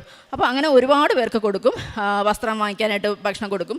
പിന്നെ ഞങ്ങൾ പറഞ്ഞിട്ട് ഉടമ്പടി എടുക്കാൻ ഒരുപാട് പേര് വന്നു. ഉടമ്പടി എടുക്കാനായിട്ട് പൈസ ഇല്ലാത്തവർക്ക് അങ്ങനെ കൊടുത്തു. ഇനിയും വരാനുള്ളവരുണ്ട്, ഉടമ്പടി എടുക്കാൻ വരുന്നവരുണ്ട്. ഇപ്പോൾ ടോക്ക് കേൾക്കും, പ്രെയർ ചെയ്യുന്നവരൊക്കെ ഉണ്ട്. അങ്ങനെയാണ് കാരുണ്യ പ്രവൃത്തിയിൽ പോകുന്നത്. പ്രേക്ഷിത പ്രവർത്തനമായിട്ട് ഈ പത്രം കൊടുക്കും, പിന്നെ സാക്ഷ്യങ്ങളും അച്ഛൻ്റെ ടോക്ക്, നമ്മുടെ പ്രെയർ, ഡെയിലി ബ്രെഡ് ഞങ്ങൾ എന്നും കൂടും, മറക്കത്തില്ല, മുടക്കത്തുമില്ല. അത് ഞങ്ങൾ വാട്സപ്പിൽ സ്റ്റാറ്റസിൽ ഞാൻ ഷെയർ ചെയ്യാറുണ്ട്. പിന്നെ ഏതൊരാളെ കണ്ടാലും കൃപാസനം മക്കളെ പോലെ ഞാനും അമ്മ മാതാവിനെയും തിരുക്കുമാരനെയും കുറിച്ച് വാദോരാതെ സംസാരിക്കും. അവർ കേൾക്കുമോ സ്വീകരിക്കുമോ ഒന്നും ഞാൻ നോക്കില്ല. അവരെ പറഞ്ഞ് മനസ്സിലാക്കാൻ ഒരുപാട് ഞങ്ങൾ ശ്രമിക്കും, പറഞ്ഞ് മനസ്സിലാക്കി കൊടുക്കും. മനസ്സിലാവുന്നിടം വരെ ഞങ്ങൾ പറഞ്ഞും കൊടുക്കും. മനസ്സിലാകാത്തവരുണ്ട്, പിന്നെ പേടിയുള്ളവരുണ്ട്. ഹിന്ദുസായിട്ടുള്ളവരെ വിശ്വസിപ്പിക്കാൻ ഭയങ്കര പ്രയാസമാണ്. പക്ഷേ അവരെ ഞാനിപ്പോൾ ഞാൻ എന്താണെന്ന് വെച്ചാൽ ഞാനത് പറയുമ്പോൾ ഞാനിപ്പോൾ പൊട്ട് തൊടാറില്ല. ഇവിടുത്തെ വിശുദ്ധ തൈലമാണ് എൻ്റെ പൊട്ട്. ഞാൻ കുരിശ് വരച്ചിറങ്ങാറേ ഉള്ളൂ, പൊട്ട് ഞാൻ തൊടാറില്ല. ഇപ്പോൾ എൻ്റെ അലമാരയിൽ പൊട്ടൊക്കെ അങ്ങനെ ഇരിക്കുകയാണ്. അപ്പോൾ അതുകൊണ്ട് തന്നെ ഞാൻ ഹിന്ദു ആണെന്ന് പറഞ്ഞാലേ പെട്ടെന്ന് അവർക്ക് അറിയുള്ളൂ. അപ്പോൾ ഞാൻ പറയാം, നിങ്ങൾ പേടിക്കണ്ട, കളയരുത്. അഥവാ ഇനി വേണ്ടാന്ന് തോന്നുകയാണെങ്കിൽ ഒരു ഗ്രോട്ടോയിൽ കൊണ്ടുവയ്ക്കണം, വഴിയിൽ കളയരുതെന്ന് പറയും. ഗ്രോട്ടോ എന്താണെന്ന് പോലും അറിയാത്തവരുണ്ട്, അവരെയൊക്കെ പറഞ്ഞ് മനസ്സിലാക്കും. അങ്ങനെ പത്രപ്രവർത്തനം, പത്ര വിതരണം ഇത് ചെയ്യും. സ്റ്റാറ്റസ് സാക്ഷ്യങ്ങളൊക്കെ പിന്നെ വാട്സപ്പിലിടും. അതൊക്കെയാണ് പ്രേക്ഷിത പ്രവർത്തനം. പിന്നെ ഉള്ളത് ജപമാല. കൊന്ത ചൊല്ലാൻ അറിയാത്ത ഞാൻ കൊന്ത ചൊല്ലാൻ പഠിച്ചു, കരുണക്കൊന്ത ചൊല്ലുമായിരുന്നു. പിന്നെ അഖണ്ഡ ജപമാല ചൊല്ലി, ബൈബിള് വായിക്കും. പിന്നെ എന്നും ഗുഡ് മോർണിംഗും. എൻ്റെ ഫ്രണ്ട്സിനൊക്കെ ഞാൻ ഗുഡ് മോർണിംഗ് ഇടുന്നത് ഫേസ്ബുക്കിലെ മിശിഹായുടെ സുഹൃത്ത് എന്ന് പറഞ്ഞിട്ടൊരു ഇതുണ്ട്. അതിനകത്തെ ആ ഫേസ്ബുക്ക് പേജിലെ വചനം, പ്രഭാത പ്രാർത്ഥന എന്ന് പറഞ്ഞിട്ടുണ്ട്. അതാണ്, ആ വചനങ്ങളാണ് ഞാൻ ഗുഡ് മോർണിംഗ് ഇടുന്നതും സ്റ്റാറ്റസ് എന്നും ഇടും. അപ്പോൾ എന്നോട് പല ഫ്രണ്ട്സും ചോദിക്കും ജീസസിനെയാണോ വിശ്വാസം. അപ്പോൾ അവരോടും എനിക്കത് പറയാനുള്ളൊരു അവസരം കിട്ടുകയാണ്. അത് ഞാൻ അവർക്ക് പറഞ്ഞു കൊടുക്കും. ഞാൻ മോൻ്റെ ഫ്രണ്ട്സായിട്ടുള്ള കുട്ടികൾക്കും അവരുടെ അമ്മമാരും മുസ്ലിംസും ഒക്കെ ഉണ്ട്. അപ്പോൾ അവരോട് പറയും ഞാൻ, ഇവിടെ ജാതിമത ഭേദമന്യേ എല്ലാവരും വരുന്നുണ്ട്, തീർച്ചയായിട്ടും വിശ്വസിക്കണം. ഞങ്ങളുടെ അനുഭവങ്ങൾ ഇപ്പം നമുക്ക് ഈ അനുഭവം ഉണ്ടായതുകൊണ്ട് ഞങ്ങളുടെ അനുഭവം ഞാൻ അതും മാതാവിനോട് പറഞ്ഞു. മാതാവേ, ഞങ്ങൾക്ക് സ്വന്തം അനുഭവം പറഞ്ഞ് ഒരാളോട് മാതാവിനെക്കുറിച്ച് പറയുമ്പോൾ നമുക്ക് ഒരു ധൈര്യമുണ്ട്, കോൺഫിഡൻസ് ഉണ്ട്. അപ്പോൾ അതമ്മ എനിക്ക് തരണം എന്ന് തന്നെയാണ് പറഞ്ഞിരിക്കുന്നത്. പിന്നെ ഞങ്ങളിപ്പോൾ പ്രാർത്ഥിക്കുന്നത് അച്ഛൻ പറഞ്ഞതുപോലെ അമ്മയുടെ പ്രത്യക്ഷീകരണത്തിൻ്റെ സാക്ഷികളാക്കി, സ്ഥിരം സാക്ഷികളാക്കി ഉയർത്തണമേ എന്നാണ് മാത്രമേ ഞങ്ങൾ പറയാറുള്ളൂ. പ്രത്യേകിച്ച് ഞാനിപ്പോൾ എൻ്റെ പ്രത്യക്ഷ പ്രാർത്ഥന മറ്റൊന്നിനെക്കുറിച്ചും ആവശ്യപ്പെടാറില്ല. ഈ ഒരൊറ്റ പ്രാർത്ഥന ഞാൻ പറയാറുള്ളൂ. പിന്നെ ഞങ്ങൾ രണ്ടുപേരും, മോനും താമസിയാതെ അവൻ പറഞ്ഞിട്ടുണ്ട്, അമ്മ മാതാവ് എന്നെ വിളിക്കുന്ന ദിവസം ഞാനും വന്ന് ഉടമ്പടി എടുക്കും. കാരണം അവൻ എത്തിസ്റ്റാണെന്ന് പറഞ്ഞ് അടയ്ക്കുക, ആ ഒരു പ്രായമാണ്, LLB ഫൈനൽ ഇയർ ആണിപ്പോൾ. അപ്പോൾ അവന് ഒരു കൊന്ത കൊടുക്കണമെന്നുണ്ടായിരുന്നു എനിക്ക്, പക്ഷെ അവനത് വാങ്ങിക്കില്ല. ഞാൻ അത് മാതാവിനോട് പറഞ്ഞു, മാതാവേ, ബൈക്കിൽ പോകുന്നതാണ് അവൻ, എനിക്ക് അമ്മയുടെ സംരക്ഷണം അവന് വേണം, അത് ഉറപ്പാക്കണമെങ്കിൽ അവൻ്റെ കയ്യിൽ ഒരു കൊന്ത അമ്മ എത്തിക്കണമെന്ന് പറഞ്ഞു. ഒരു ദിവസം അവൻ വന്നിട്ട് പറഞ്ഞു, അമ്മ, എനിക്ക് എൻ്റെ ഒരു ഫ്രണ്ട് ഒരു കൊന്ത തന്നു എന്ന് പറഞ്ഞ് എന്നെ കാണിച്ചു. എനിക്ക് ആ ഫ്രണ്ടിനോട് ഞാൻ മാതാവിന് സമർപ്പിച്ച ആ ഫ്രണ്ടിനെയും പ്രാർത്ഥിച്ചു. എനിക്ക് വളരെ സന്തോഷം തോന്നി. നല്ല ഫ്രണ്ട്സാണ് അവനുള്ള എല്ലാം. ഈ കുട്ടിയെ നല്ല ഫ്രണ്ട്സായിട്ട് തന്നെ എനിക്ക് കിട്ടി, അവന് നല്ലൊരു ഫ്രണ്ടായിട്ട്. അപ്പോൾ എവിടെ പോയാലും അവനൊരു 3-4 ബാഗുണ്ട്. അപ്പോൾ എവിടെ ജിമ്മിൽ പോകാൻ, വെളിയിൽ പോകാനായിട്ട്, കോളേജിൽ പോകാനായിട്ട്, എവിടെ പോയാലും ഈ കൊന്ത എടുത്ത് ആ ബാഗിൽ, അവൻ ഏത് ബാഗാണ് എടുക്കുന്നത് അതിലിട്ടുകൊണ്ടേ അവൻ പോകാറുള്ളൂ. പിന്നെ അവൻ എക്സാമിന് പോകുമ്പോഴും ഞാൻ ഹാൾ ടിക്കറ്റ് എടുത്തോ പേന എടുത്തോ ഒന്നും ഞാൻ ചോദിക്കാറില്ല, കൊന്ത എടുത്തോടാന്ന് മാത്രം ചോദിക്കും. അഥവാ അവൻ ആ ധൃതിയിലാണെങ്കിൽ, അമ്മ ആ ബാഗിൽ എൻ്റെ കൊന്ത കിടക്കാതെ എൻ്റെ ഈ ബാഗിലേക്ക് ഇട്ടേക്കെന്ന് അവൻ അതിനിടയ്ക്ക് പറയും, അത് ഇട്ട് കൊടുക്കും. അങ്ങനെ അവനും മാതാവിലുള്ള വിശ്വാസമാണ്, അവന് പ്രസൻസ് കിട്ടിയിട്ടുണ്ട്. അപ്പോൾ അവനത് ആദ്യം ഒരു പേടി തോന്നി. അപ്പോൾ എന്നോട് പറഞ്ഞു, അമ്മ എന്ന് ഉടമ്പടി എടുക്കാൻ നോക്കുന്നു അന്ന് എനിക്ക് എൻ്റെ സൈഡിൽ ഇങ്ങനെ മാതാവ് നോക്കി നിൽക്കുന്ന പോലെ തോന്നും, എനിക്ക് പേടിയാണെന്ന്. അപ്പോൾ ഞാൻ ഓർത്ത് ആദ്യം അവൻ തള്ളുന്നതാണെന്ന് വിചാരിച്ചത്. പക്ഷെ ഞാൻ നോക്കുമ്പോൾ ഗൂസ് ബംസൊക്കെ വന്ന് അവനിങ്ങനെ ഭയങ്കര ഐസായിട്ട് തണുത്തുറഞ്ഞ് നിൽക്കുകയാണ്. അപ്പോൾ എനിങ്ങനെ കെട്ടിപ്പിടിച്ചു പേടിച്ചിട്ട്. അപ്പം ഞാൻ പറഞ്ഞു, മോനെ, നീ പേടിക്കണ്ട, മാതാവിൻ്റെ അനുഗ്രഹം നിനക്കുണ്ട്. കാരണം ഉടമ്പടി എടുക്കുന്ന ഏതൊരാളും ആഗ്രഹിക്കുന്ന ഒരു കാര്യമാണ് അമ്മ മാതാവിനെ കാണുക എന്നുള്ളത്. അപ്പോൾ നിനക്കതിൻ്റെ ഒരു ബ്ലെസ്സിങ്സ് ഉണ്ട് അമ്മ മാതാവിൻ്റെ. അപ്പോൾ നീ അത് കീപ്പ് ചെയ്യണമെന്ന് പറഞ്ഞു. അപ്പോൾ അവൻ എത്തിസ്റ്റാണെന്ന് പറഞ്ഞാലും എൻ്റെ വിശ്വാസം വന്നപ്പം അടുത്തുള്ള ഗ്രോട്ടോയിലൊക്കെ പോയി അവൻ പ്രാർത്ഥിക്കാറുണ്ട്, അതെന്നോട് പറയാറുണ്ട്. അവനും അടയാളങ്ങൾ ശ്രദ്ധിക്കാറുണ്ട്. പിന്നെ അവൻ്റെ എക്സാം, അതുപോലെ അവൻ്റെ 10th സമയത്തുള്ള എക്സാം, ആ എക്സാം ഞാൻ ശരിക്കും മാതാവിനോട് പ്രാർത്ഥിച്ച് നേടിയ വിജയമാണ്. അവനങ്ങനെ കുത്തിരുന്ന് പഠിക്കുന്ന അല്ലെങ്കിൽ മെനക്കെട്ട് പഠിക്കുന്ന ഒരാളൊന്നും ആയിരുന്നില്ല. ഞാൻ പറഞ്ഞു, അമ്മ മാതാവേ, അമ്മ തന്നെ അവൻ്റെ കൈ പിടിച്ച് പരീക്ഷ എഴുതിക്കണേ, അവന് നല്ലൊരു മാർക്ക്, അഡ്മിഷന് വേണ്ട നല്ലൊരു മാർക്ക് തരണേ എന്ന് പറഞ്ഞു. അതുപോലെ നല്ല മാർക്കോടെ പാസ്സായി. അത് കഴിഞ്ഞ് കൊറോണ വരികയായിരുന്നു. +1ഉം +2ഉം വീട്ടിലിരുന്നുള്ള പഠനമായിരുന്നു. അപ്പോഴും ഞാൻ പറഞ്ഞു, മാതാവേ, അവൻ്റെ കഴിവിൽ എനിക്ക് വിശ്വാസമില്ല, അമ്മയുടെ കൃപ, തിരുക്കുമാൻ്റെ അച്ഛൻ പറയുന്ന പോലെ തന്നെ not by merit but by grace. അതിൽ തന്നെയാണ് ഞാൻ അന്ന് വിശ്വസിച്ചിരിക്കുന്നത്. അത് അച്ഛൻ്റെ വായിലൂടെ കേട്ടപ്പോൾ എനിക്ക് ഒന്നുകൂടെ ഉറപ്പിച്ചു. എന്നെ ശരിയായ വഴിയിലൂടെ തന്നെ അമ്മ നയിച്ചു എന്നുള്ളത് എനിക്കൊരു ഉറപ്പ് വന്നു, മാതാവ് എൻ്റെ കൂടെ ഉണ്ടെന്ന്. അപ്പോൾ ആ +2ഉം +1ഉം അവൻ്റെ എക്സാം, അപ്പോഴും ഞാൻ പ്രാർത്ഥിച്ചു അമ്മ മാതാവ് തന്നെ അവൻ്റെ കൈ പിടിച്ച് എക്സാം എഴുതണേന്ന്. അവനതും നല്ല മാർക്കോടെ പാസ്സായി. പിന്നെ LLB, ഹസ്ബൻഡ് അഡ്വക്കേറ്റ് ഉണ്ട്. അവൻ ആദ്യമേ പറഞ്ഞു ബാക്കി എൻട്രൻസ് ഒന്നും വേണ്ട, മെഡിക്കൽ എഞ്ചിനീയറിംഗ് ഒന്നും വേണ്ട എന്ന് പറഞ്ഞു. അപ്പോൾ ഞങ്ങൾ പറഞ്ഞു വെറുതെ ഒരു ഡിഗ്രി എടുക്കണ്ട, LLB തന്നെ എടുക്കാൻ പറഞ്ഞു. പെട്ടെന്ന് തീരുമാനിച്ച് പെട്ടെന്നാണ് എൻ്റെ എൻട്രൻസ് എക്സാം പ്രിപ്പയർ ചെയ്തത്. അപ്പോഴും ഞാൻ മാതാവിനോട് ഇത് തന്നെ പ്രാർത്ഥിച്ചു. ഫസ്റ്റ് അറ്റംപ്റ്റിൽ തന്നെ മാതാവിനോട് അവന് ഡൽഹി പോയി പഠിക്കണമെന്നാണ് ആദ്യം പറഞ്ഞത്. അപ്പം ഞാൻ പറഞ്ഞു വേണ്ട, എല്ലാവരും ട്രിവാൻഡ്രത്തേക്ക് വരുമ്പോൾ ഇവിടുന്ന് വേറെ എങ്ങും പോകണ്ട. കാരണം അവൻ്റെ ഫുഡിന് തന്നെ ഒരു ചിട്ടയുണ്ട്, ഇന്നതൊന്നും കഴിക്കില്ല, ചിക്കൻ ഉണ്ടെങ്കിലേ കഴിക്കുള്ളൂ, അങ്ങനെ ഇങ്ങനെയൊക്കെ. അപ്പോൾ അതുകൊണ്ട് ഞാൻ മാതാവിനോട് പറഞ്ഞു മാതാവേ എനിക്ക് ഈ ട്രിവാൻഡ്രത്ത് തന്നെ അവന് അഡ്മിഷൻ കിട്ടണം LLB. മാതാവ് എനിക്ക് എൻ്റെ വീടിൻ്റെ മുറ്റത്താണ് എനിക്ക് അഡ്മിഷൻ കിട്ടിയത്. മാർ ഇവാനിയസ് കോളേജിൽ, മാർ ഗ്രിഗോറിയസ് ക്യാമ്പസിൽ, മാർ ഇവാനിയസ് ക്യാമ്പസിലാണ്, മാർ ഗ്രിഗോറിയസ് കോളേജിലാണ് അവൻ പഠിക്കുന്നത്. മാതാവ് എനിക്ക് എൻ്റെ മുറ്റത്ത് അവൻ അഡ്മിഷൻ തരുമെന്ന് ഞാൻ ഒരിക്കലും വിശ്വസിച്ചില്ല. അതിനും മാതാവിന് ഒരുപാട് നന്ദി പറയുന്നു. ഇപ്പോൾ ഞങ്ങൾ കുടുംബത്തോടെ ഉടമ്പടിയിലാണ്, മരണം വരെയും ഞങ്ങൾ ഉടമ്പടിയിലായിരിക്കും ഞങ്ങളുടെ ജീവിതം. അമ്മ മാതാവിൻ്റെയും തിരുക്കുമാൻ്റെയും അമ്മ മാതാവിനെ തിരുക്കുമാരനെ പറ്റി ആരോടൊക്കെ പറയാമോ അത്രത്തോളം ഞങ്ങൾ പറയും. എൻ്റെ ബ്രദറും അതെ. പിന്നെ ഇതുവരെ ചെയ്തു തന്ന എല്ലാ സഹായങ്ങൾക്കും സംരക്ഷണങ്ങൾക്കും അനുഗ്രഹങ്ങൾക്കും അമ്മ മാതാവിനും തിരുക്കുമാരനും ഞങ്ങൾ ഒരുപാട്, എൻ്റെ കുടുംബത്തിൻ്റെ പേരിലും ഞങ്ങൾ ഒരുപാട് നന്ദി പറയുന്നു. ഞങ്ങളെന്നും നന്ദിയുള്ളവളായിരിക്കും. ഞാൻ പ്രത്യേകിച്ചും എൻ്റെ അമ്മ വീടാണ് കൃപാസനം. എനിക്ക് തോന്നുന്നു, ഞാൻ പറഞ്ഞിട്ടുണ്ട്, അതുപോലെ അച്ഛൻ ഡേറ്റ് എടുത്ത് പ്രാർത്ഥിക്കുന്ന കഥ പറഞ്ഞിട്ടുണ്ട്. അപ്പം ഞാൻ പറഞ്ഞു മാതാവ് എനിക്ക് ഡേറ്റ് എടുത്തിട്ടൊന്നും ശരിയാവുന്നില്ല, എനിക്ക് അറിയില്ല, അതുകൊണ്ടായിരിക്കാം എനിക്കൊരു ഡേറ്റ് പറഞ്ഞു തരണേന്ന് പറഞ്ഞു. അപ്പോഴാണ് ഈ അടുത്തിടയ്ക്ക് അച്ഛൻ ഗോൾഡൻ 7 പറ്റി ടോക്ക് ചെയ്തത്. ഞങ്ങളിപ്പോൾ ഒരു തീരുമാനം എടുത്തിട്ടുണ്ട്, ഞങ്ങളുടെ ജീവിതത്തിൽ എന്തൊരു പുതിയ സംഭവം ഉണ്ടെങ്കിലും അത് 7-ലായിരിക്കും തുടങ്ങുക എന്നുള്ളത്. അതുപോലെ ഞാൻ പറഞ്ഞു എല്ലാ മാസവും 7-ാം തീയതി കഴിയുമെങ്കിൽ എന്തെങ്കിലും പ്രോഗ്രാം ഉണ്ടെങ്കിൽ നമുക്ക് മാറ്റിവെക്കാൻ പറ്റാത്തതാണെങ്കിൽ നമുക്ക് 7-ാം തീയതി ഇവിടെ വന്ന് എന്നെ ഇവിടെ കൊണ്ടുവരണം, എനിക്ക് എൻ്റെ അമ്മ വീട്ടിൽ കൊണ്ടുവരണം എന്ന് എൻ്റെ ഹസ്ബൻഡിനോട് പറഞ്ഞിരിക്കുകയാണ്. ഞാൻ അമ്മയും മാതാവിനും തിരുക്കുമാനും ഒരു പ്രാവശ്യം കൂടി നന്ദി പറയുന്നുകൊണ്ട് സാക്ഷി അവസാനിപ്പിക്കുന്നു.